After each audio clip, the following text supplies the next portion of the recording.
slaving in the glory of a loop. You kind of get lost in it, and you can lose sight of reality, which is actually really needed and necessary for anyone who's artistically minded, to get lost in their own world, or their own work.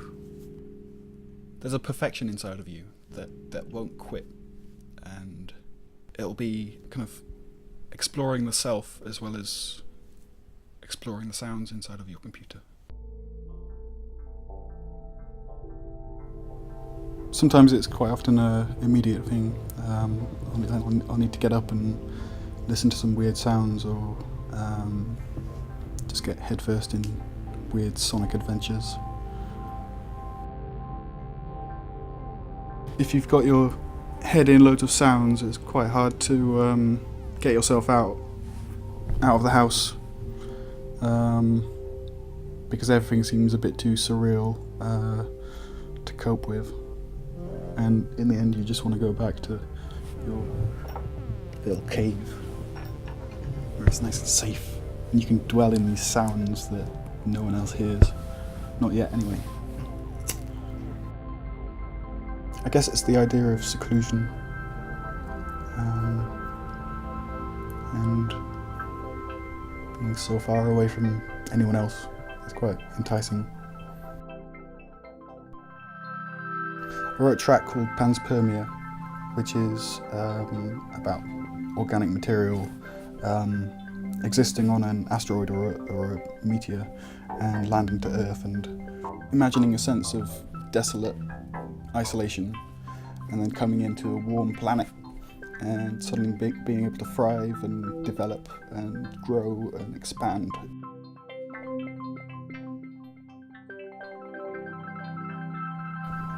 It's working out a grand sequence of events and understanding that each of those events would have a little fluctuation or a little burst or a bubble or something.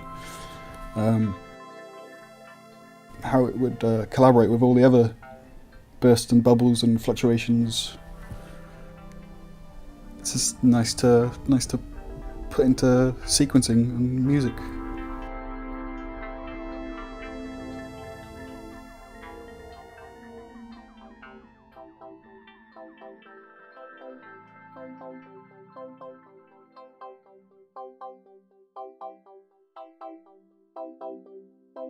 The moods I like to create for myself are an anthemic yet cinematic road to solitude. To bring the inner world into the outer and the external back into the internal.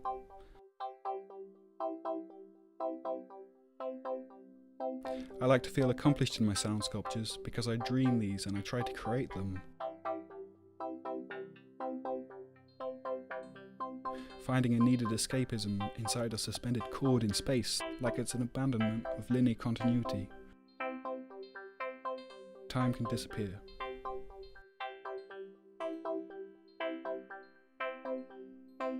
Like, you can quite easily live in a soundscape that's a bit daunting and terrifying, and it's up to you to make your way out with different sounds, and crawling out of a bad space.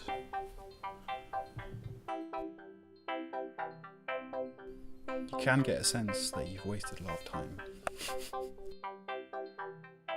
but in the end, it's all that matters to you.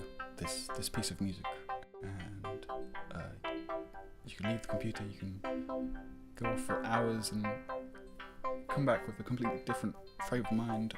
And it'll be a different piece of music and it'll mean different things to you, and hopefully you'll try to allow it to mean something else to someone else.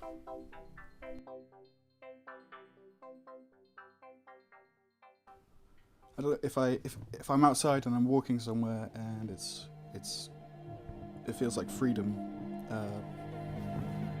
I'm allowing my brain to push the music into different directions, and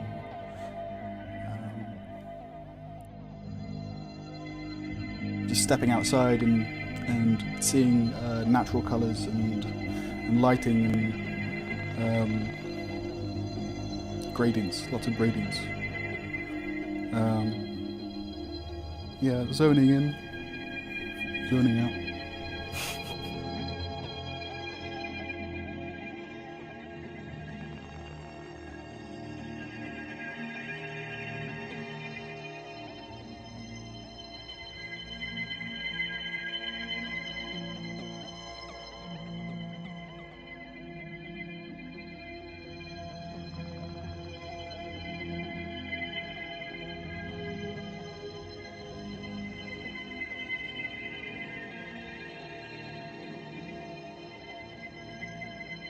You too wish to express the inexpressible, and that is okay. Communication of inner being to outer being takes many forms. Every twig on every branch has its place. A rock on a beach, a pebble in the sand needs no description of a system of messy molecules. No ancient metaphysical divinity ever asked, where are we going to put that boulder? It was because it all happened before us to see the process. Harmonic laws are universal, yet chaos happens daily. The so-called involuntary circulation of your blood is persistent as long as your physical organism self is as continuous in the grand cycle scheme as shining is with the sun, as waves are with the ocean.